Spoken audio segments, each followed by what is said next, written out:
Sebagian orang tua tidak menanyakan tentang agama. Ketika ada seorang lelaki yang tampan datang, Masya Allah, dengan mobil yang tipis, yang kursinya cuma 2 di depan, Masya Allah. Langsung pertanyaannya orang tua, kapan rencana lamarannya? Nggak ada pertanyaan macam-macam. Padahal dunia ini fitnah. Orang-orang sombong karena kekayaan mereka. Mereka jadi sombong. Dengan duit, sebagian merendahkan orang lain. Makanya tidak sedikit wanita yang akhirnya seperti budak. Karena suaminya kaya raya. Dia tidak dihargai. Maka seharusnya yang kau tanya, kalau ada orang meminang, ya tanya, Alhamdulillah. Jangan ditanya gajinya berapa.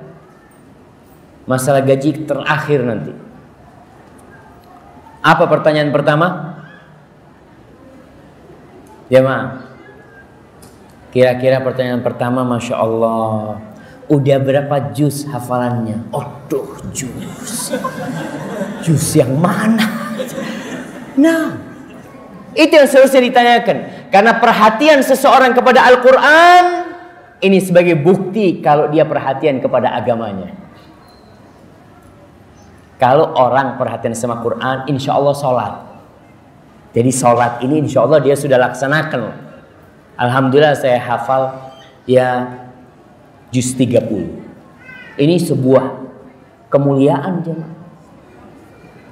Karena ibu-ibu coba tanya sama suaminya sekarang nih, yang sudah menikah punya anak, tanya sama suaminya, Mas, waktu saya nikah sama sampean, Mas, sampean hafal berapa juz? Ya dari waktu itu sampai sekarang tetap nggak ada tambahan.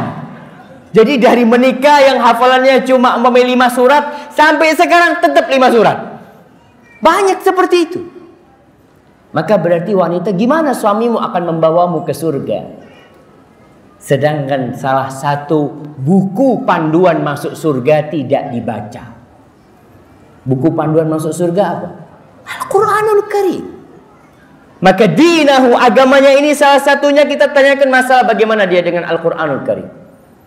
Apabila dia mengatakan, Ana terus terang saya kalau hafalan sedikit, tapi Alhamdulillah tiap hari saya baca 1 juz. Alhamdulillah, ini tanda-tanda orang yang baik. Kalau antum takut dia tidak jujur, maka tanya sama orang lain. Demi surga Allah Subhanahu wa taala. Baik, yang kedua, akhlaknya. Karena yang paling berat di timbangan pada hari kiamat itu apa? Sedekah, salat, zakat, puasa, haji.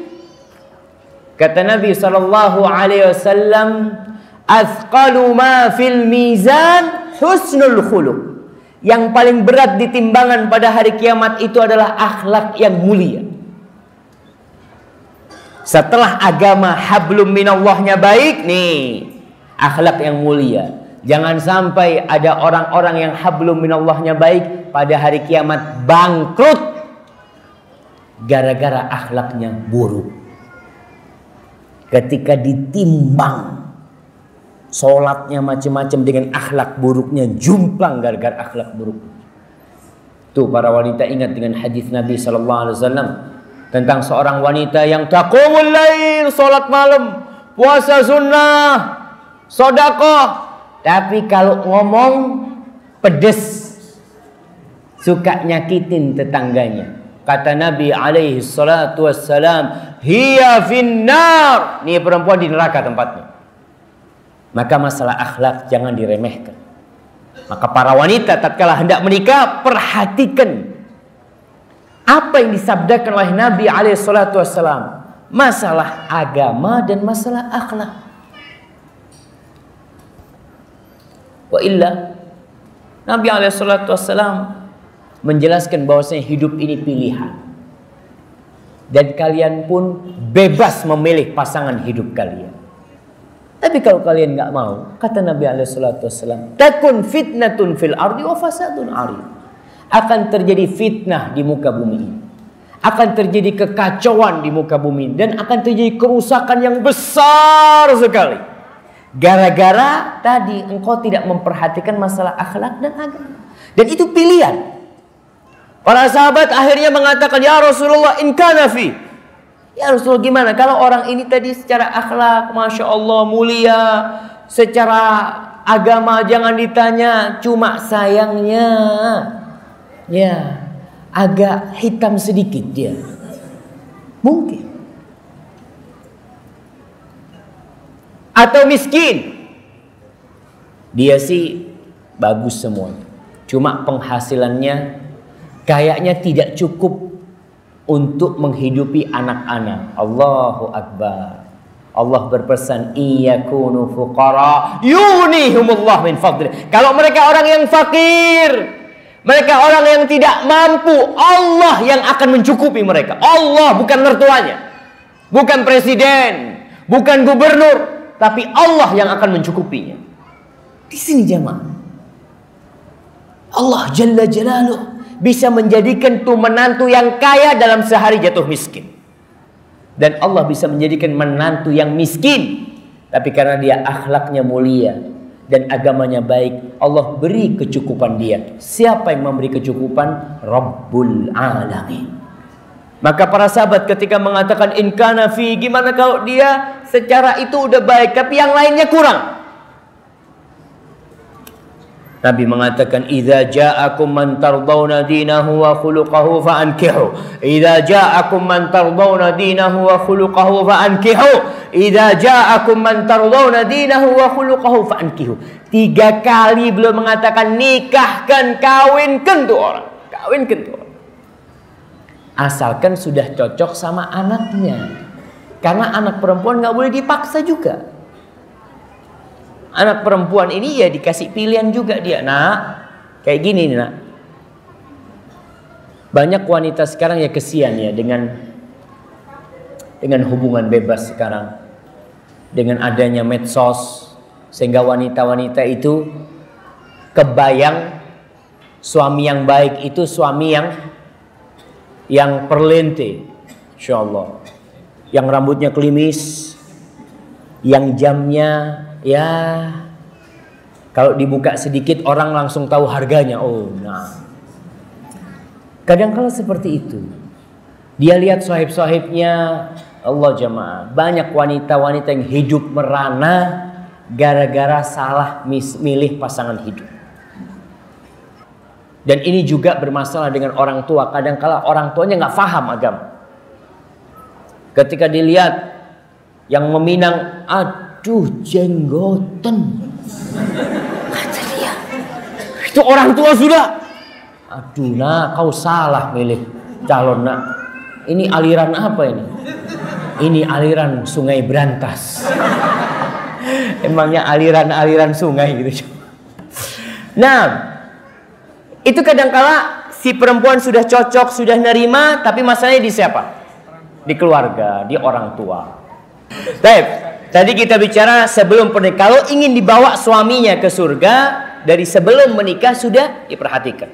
Yang kedua, ketika pernikahan, maka seorang istri, terus terang banyak orang tua yang mendidik anaknya hanya untuk melayani suami zahirnya saja.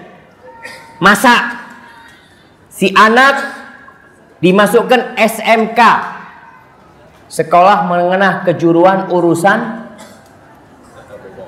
apa istilahnya? Tata boga. Nah, nanti kalau kau menikah, bikin suamimu senang dengan makananmu. Ya, bukan cuma itu cuma. Maka terus terang orang tua perlu memperhatikan, mendidik, mendudukkan anaknya. Kalau kita lihat wanita-wanita jahiliyah dulu, sebelum Islam, wanita-wanita yang mulia itu ketika anak perempuannya dipinang, langsung didudukkan sama ibunya. Dijelaskan bagaimana dia menjadi seorang istri. Nah, jangan sampai suamimu kelaparan di rumah.